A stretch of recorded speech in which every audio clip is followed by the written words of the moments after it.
Today's flight is one of the hardest visual routes I've ever tried in Flight Sim 2024, and even after a couple of attempts, these two high altitude airfields are still pushing my skills to the limit.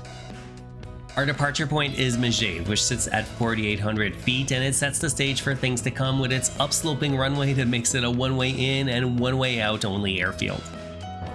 There's no room for error, and if you're flying a piston, don't skip the run-up, because if you're not getting the most from your engine, you'll end up trimming some trees near the end of the runway, or maybe even worse.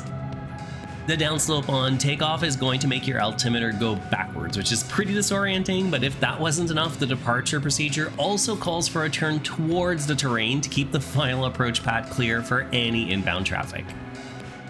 Once we're clear of the area though, we can make a left turn towards Albertville and climb up to 8,000 feet, which will put us at pattern altitude for Courchevel's even wilder runway.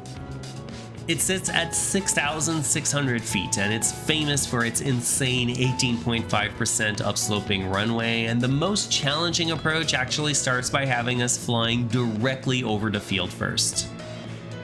From there, we'll fly outbound for a minute on the reciprocal runway heading and then execute what effectively amounts to a teardrop entry back on the final. It's a tricky balance to keep yourself away from the mountainsides, but also give yourself enough place in the valley to turn around back towards the runway, especially in a faster plane.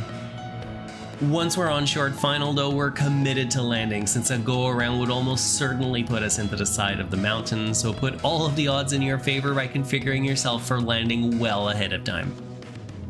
Judging your descent rate and altitude with an upsloping runway is probably the trickiest part of the approach, but this flight is proof that even a 30-minute session in Flight Sim can be pretty exhilarating.